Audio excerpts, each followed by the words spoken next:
నమస్కారం. ఏఎన్ఎన్ ప్రేక్షకులకు స్వాగతం. మరి దసరా శరన్నవరాత్రుల్లో భాగంగా నిన్న మనం చండీ అమ్మవారి యొక్క అలంకరణ, మరి అమ్మవారి యొక్క విశిష్టత వైభవం గురించి తెలుసుకున్నాం కదా.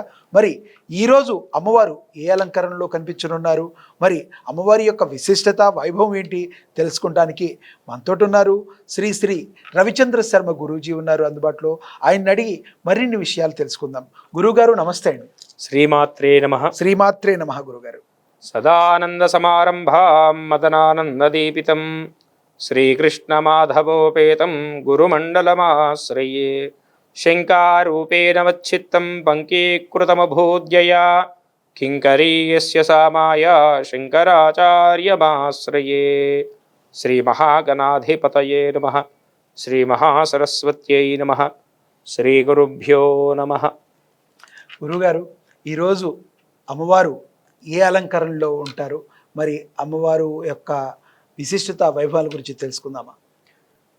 ముందుగా ఏఎన్ఎన్ తెలుగు ప్రేక్షకులందరికీ కూడా దేవీ శరన్నవరాత్రి మహోత్సవ శుభాకాంక్షలు మరియు అమ్మవారి యొక్క సంపూర్ణమైనటువంటి శుభ ఆశీస్సులు. ఈ దేవీ శరన్నవరాత్రి మహోత్సవాల్లో భాగంగా ఈ రోజున అమ్మవారిని మహాసరస్వతీదేవి అలంకారం చేస్తారు.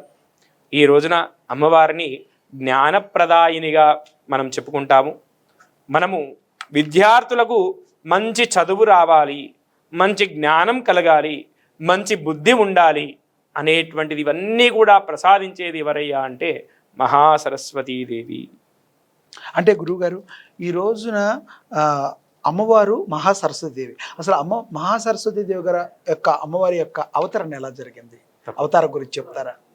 యా కుందేందు తుషారహారధబలా యా శుభ్రవస్త్రాన్వితా యా వీణావరదండమండితకరా యా శ్వేతపద్మాసనా యా బ్రహ్మాచ్యుత శంకరః ప్రభృతిభిః దేవైః సదా పూజితా సా మాం పాతు సరస్వతీ భగవతి నిశ్శేషజాడ్యాపహ. అమ్మవారు చూడ్డానికి ఎలా ఉందయ్యా అంటే శుభ్రమైనటువంటి తెల్లని వస్త్రాలు కలిగి, తెల్లని పూలు పెట్టుకొని, ప్రసన్న వదనముతో, చేతిలో ఒక వీణను ధరించి, ఒక చేతిలో పుస్తకము ధరించి, ఒక చేతిలో అక్షమాల ధరించి, ఒక చేతు అభయముద్ద కలిగి అమ్మవారు మనకు దర్శనమిస్తారు. అసలు అమ్మవారు ఏ విధంగా అవతారం చెందింది అంటే దుర్గా సప్తశతిలో అమ్మవారి యొక్క ప్రస్తావన ఉన్నది. ఘంటాశూలహలాని శంఖ ముసలే చక్రం ధనుస్సాయకాన్ హస్తాబ్జైర్దదతీం ఘనాంత విలసత్ శీతాంశుతుల్య ప్రభాం గౌరీదేహ సముద్భవాం త్రిజగతాం ఆధారభూతాం మహా పూర్వామత్ర సరస్వతీమనుభజే శుంభాదిదైత్యార్థిని. అంటే మళ్ళీ మనం అమ్మవారిని చూస్తే ప్రసన్న వదనంతో ఉంటుంది కదా, శాంత స్వరూపంలో ఉంటుంది కదా. మరి అమ్మవారు ఏ విధంగా ఎందుకొరకు ఆవిర్భావం చెందింది అంటే మళ్ళీ సేమ్ దుష్ట శిక్షణ శిష్ట రక్షణ, దానవుల యొక్క సంహారం కొరకు అమ్మవారు మహాసరస్వతి రూపం ఆవిర్భావం చేసుకుంది. ఏ విధంగా అంటే పూర్వము శుంభ నిశుంభులు అనేటువంటి ఇద్దరు రాక్షసులు ఉండేవారు. వారికి స్త్రీలు అంటే అత్యంత చులకన భావం.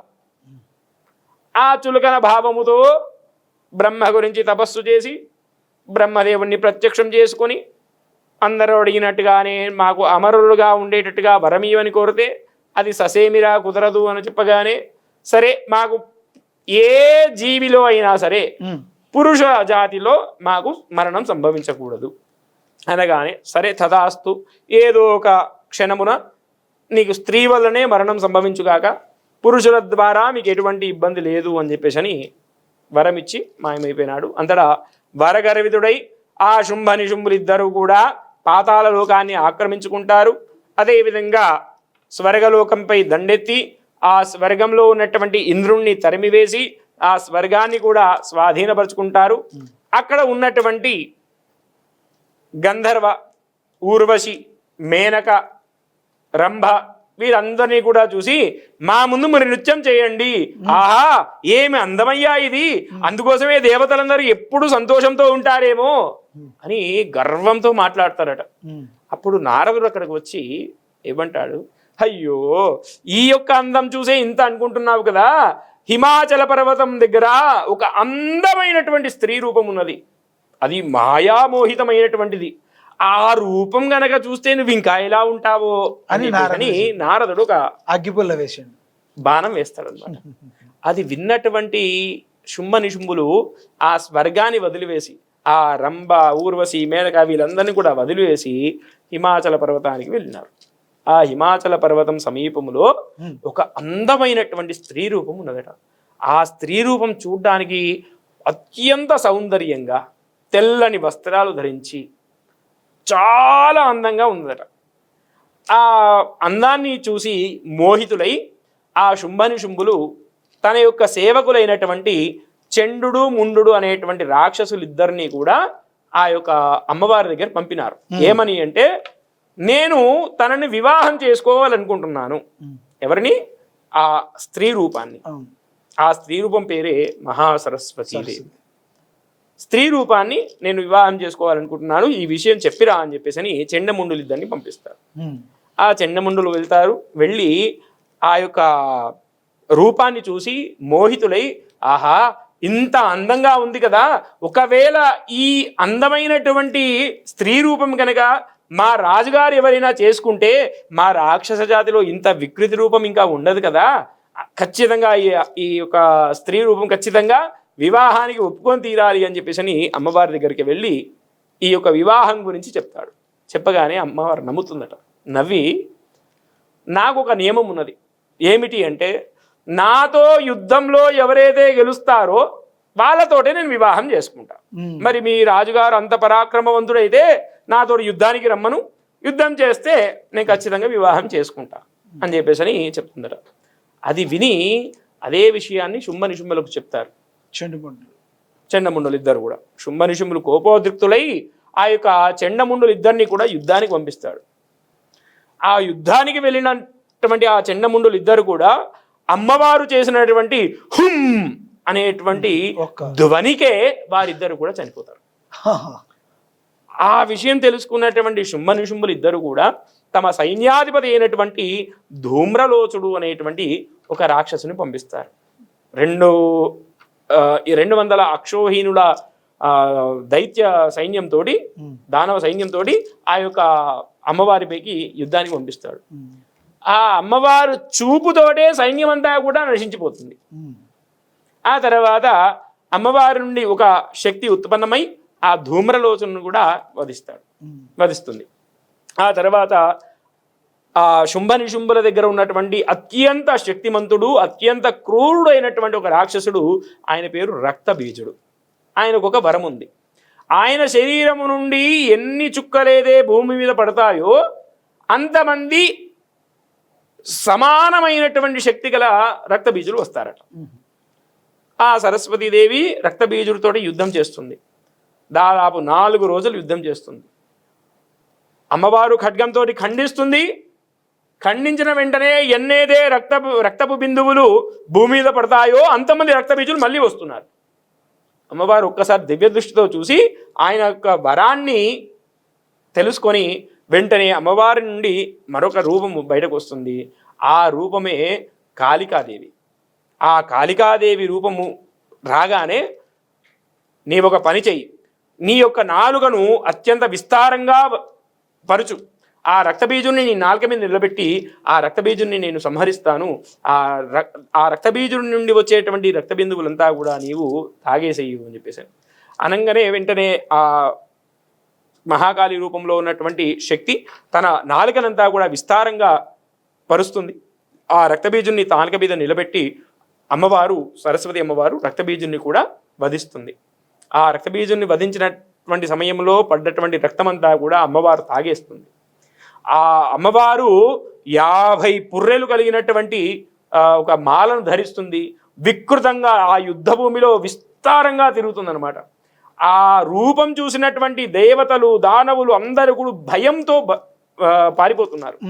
అది చూసినటువంటి దేవతలందరూ కూడా అమ్మవారు శాంతింపజేసేటువంటి శక్తి కేవలం శివునికి ఒక్కడికే ఉంది అని చెప్పేసి శివుని ప్రార్థించగా శివుడు ఆ యుద్ధభూమికి వచ్చి అమ్మవారిని కాళికా రూపంలో ఉన్నటువంటి అమ్మవారిని ప్రార్థన చేస్తాడు. ఎన్నో రకాలుగా నచ్చ చెప్తాడు, అయినా కూడా వినదు. వెంటనే అమ్మవారి కాళ్ళ కిందకు వస్తాడు. కాళ్ళ కిందకు రాగానే ఆయన యొక్క స్పర్శ తాగగానే అప్పుడు అమ్మవారికి మళ్ళీ స్ఫురణ వస్తుంది, అయ్యో నా భర్తనే నా కాళ్ళ కింద ఉన్నాడు అని చెప్పేసి. అందుకోసం మీరు కాళికా అమ్మవారి యొక్క రూపం చూస్తే శివుడు ఉంటాడు, అమ్మవారి యొక్క కాళ్ళ కింద ఒక కారు కింద శివుడు ఉంటాడు. అది దాని యొక్క ఆంతర్యం. ఆ తర్వాత మళ్ళీ శుంభ నిశుంభులు ఇద్దరు వస్తారు. మొదటగా నిశుంభుడు వస్తాడు. నిశుంభుడు వచ్చి అమ్మవారితోటి భీకరంగా యుద్ధం సాగిస్తాడు. ఆ నిశుంభుని కూడా సంహరిస్తుంది. ఆ తర్వాత శుంభుడు వస్తాడు. ఆ శుంభుని కూడా అమ్మవారు సంహరిస్తుంది. ఆ రకంగా ఆ దానవ జాతి యొక్క సంహారం కొరకే అమ్మవారు ఈ యొక్క మహాసరస్వతి అవతారం తీసుకొని ఈ యొక్క సృష్టి అంతటికి కూడా మంచి జ్ఞానబోధను కల్పిస్తుంది. మరి అందరము అమ్మవారి బిడ్డలమే కదా, మరి దానవులు ఎందుకు అలా ప్రవృత్తితో ఉన్నారు, ఎందుకు వాళ్ళని సంహరిస్తుంది? ఏ తల్లి కూడా తన బిడ్డను సంహరించదు కదా. అంటే వాళ్ళ వల్ల మరొకరికి కీడు జరుగుతుంది, సమాజం మొత్తానికి కీడు అవుతుంది. ఇంకోటి ఏంటంటే అమ్మవారు పుట్టించేటప్పుడు ఒకటే రకంగా పుట్టిస్తుంది, కానీ మనం చేసేటువంటి ఆలోచన మీద ఈ యొక్క ప్రవర్తన అనేది ఆధారపడి ఉంటుంది. కాబట్టి ఆ ప్రవర్తనకు అమ్మవారికి కోపం వచ్చి మన ఇంట్లో కదా మన తల్లి మనం ఏమైనా తప్పు చేస్తే మందలించినట్టుగా అమ్మవారు కూడా ఆ యొక్క రాక్షస ప్రవృత్తిని సంహరిస్తుంది. ఈ విధంగా అమ్మవారి యొక్క వైభవం ఉంది. అమ్మవారిని ఎవరైతే భక్తి శ్రద్ధలతో కొలుస్తారో అమ్మవారి యొక్క అనుగ్రహం చేత మంచి జ్ఞానం పొందుతారు. మంచి జ్ఞానం ఉంటే మంచి నిర్ణయం తీసుకునేటువంటి అవకాశం ఉంటుంది. మంచి నిర్ణయం తీసుకుంటే మనకు మంచి జీవనం అనేది లభిస్తుంది. అయితే గురుగారు, అమ్మవారి అలంకరణలో భాగంగా అమ్మవారిని ఏ చీరలో అలంకరిస్తారు? ముందే చెప్పారు మీరు. అమ్మవారిని ఈ రోజున తెల్లటి చీరతో బంగారు వర్ణపు కలిగినటువంటి గోల్డ్ అంచు అంటారు కదా, అంచు ఉన్నటువంటి తెల్లని చీరలు అలంకారం చేస్తారు.